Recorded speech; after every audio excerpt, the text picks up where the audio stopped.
like not only is she gender bending, she's an older lady, and she's also incorporating her wheelchair work with the entire thing. I just thought it was just it's brilliant. Yeah. You know, and those are the things that excite me, because the thing is as much as I love dressing up as all these characters, I am so much a fan of other people dressing up in characters, especially when they think of something that I would have never even considered, and for me it's just so mind-blowing. So I will fangirl over other cosplayers when I see something that's just so different out of the box. Awesome. And Poison Ivy, you're amazing right here. Yes. With the, I love that you did the vines, yeah. You know, so and that's the thing, it's a beautiful thing. In my head, I think, you know what? If I ever had to use a cane, I would do this and I would do that. And yes, it'll be like like I get excited over these different things of like, how can I still like incorporate this or that? But at the same token, also, I always stress to everybody, know your limits in terms of your comfort. Because, and this is one of those do as we say, not as we do things. There's so many times when a lot of us will wear something that's not exactly comfortable, that maybe we can tolerate wearing for a couple of hours, but we push ourselves, and then that can in turn also affect your health. So, you know, it's always okay to, you know, just wear that costume for an hour or 2 hours, and if you want to be done at the end of the day, go ahead, change out a costume, but you know what? The point is that you did it. You put that costume on and you had fun, you experienced it, and if you want to go casual the rest of the day, that's perfectly fine. There's nothing wrong with that. We also do that. Oh, yeah.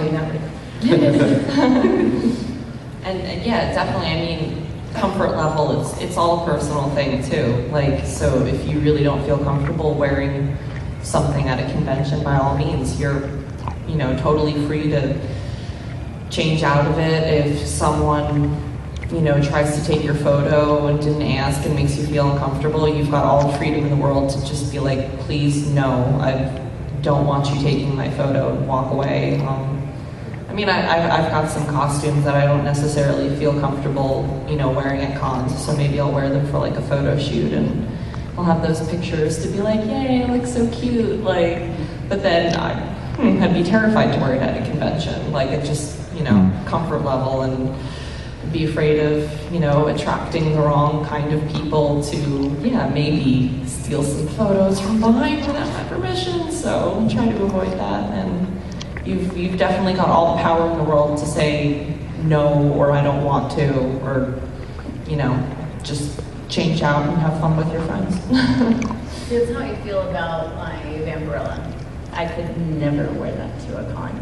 That's my Peony from Yeah. Fathom. I could never wear that to a con.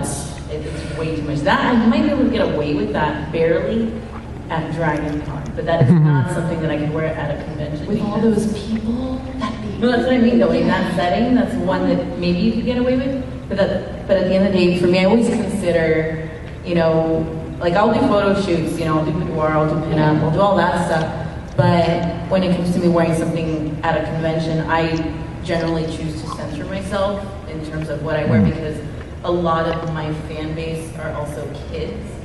So I'm very careful of what costumes I wear. Granted, a lot of them, you know, could be considered sexy costumes. You know, for me, I do draw a line in terms of what I wear at a convention, only because I don't want to get to that point where I'm offending the parents of the kids that come. Because the parents may not be fans, but their kids are, and parents will stand and wait with their kids, especially like in LA. They'll stand there and wait. And they're like, yeah, you know, she lets you wear her, you know, little Timmy or whatever, or whatever. You know, so just a couple of things to consider, especially if it's like a family-run show, like a family-oriented show. Then there's others where, you know, they're not so much family-based and they do this or that or whatever, and for that, I'm like, oh, okay, cool, I can wear this or that or whatever, and this one's a little bit superficial because if you see me from very far away, but, you know, it like what she was saying, it boils down to comfort levels, and, you know, you want to feel safe at the same time. Yeah, like if you feel fierce in something, that's awesome, but if at any point, you know, you start to feel uncomfortable for whatever reason, you've got the option to change out, to remove yourself from a situation, you know. Don't let cosplay become a thing where you start to feel uncomfortable in it. Like, you know, find find your preferences and your limits and work within them. Yeah. There's no shame in that at all. I think it's like girls, we do have our days where, like, you know, we fluctuate. Throughout the month, we fluctuate. So there's costumes that work for those days of fluctuating, and there's costumes that don't. Yup. Where it's like, no, not gonna wear this. You know, and it's just little things to consider and think about it, because sometimes you don't, and then you pack your costume And you never want to feel crappy when you get into a costume, Yeah. especially if you've spent a lot of time making it. You know, you want to be able to get out there and feel awesome with your friends and, you know, have fun taking silly little photos and selfies with everybody. Like, you never want to get into a costume and then regret it 15 minutes later. Yeah. It's the worst. Been there, done that. I was gonna say, like, if you're shy and like you're worried about like a negative comment, like I could say 95% of the negative comments are always done online in text form, because people will never, like, rarely say something to your face that's inappropriate or offensive, because they just don't have the guts to do it. I mean, and 9 times out of 10, they're always not dressed. They're just like a normal, you know, come to the con and join the con. So I think like the community itself, like, it's just a good community. Like, people themselves dressed up will never say that. And like, even the Instagram comments, like I've gotten like, oh, fat man, oh, Captain America, you're a little big. Like, I've never once, when I check their page, I'm just like, oh, who is this guy? Never do they dress up. Like, never do they cosplay. They're always like, just a regular guy, like, bored. Like, how bored do you have to be to go on somebody's photo and do that? Like, what kind of life are you living that's what you guys say? So, I mean, don't be afraid to dress up and hear something from somebody, because 9 times out of 10, it's not gonna happen at all. It's gonna be a positive, you know, message.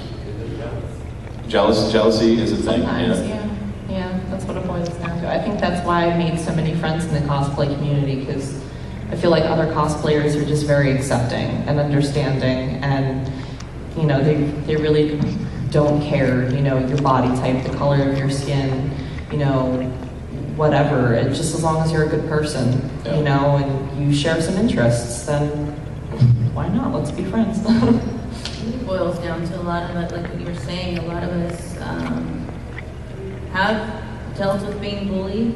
You know, we know what it's like to either feel like the outcast or the one who's picked on or made fun of. So when we come into a community like this, we have that level of empathy and understanding for others. Mm-hmm. Therefore, we don't want to contribute to that. We don't want others to experience the same thing that we felt. So we embrace others, we help others, we encourage others, because we want them to have a better environment than what we had. Getting bullied sucks. But like, again, what you were saying,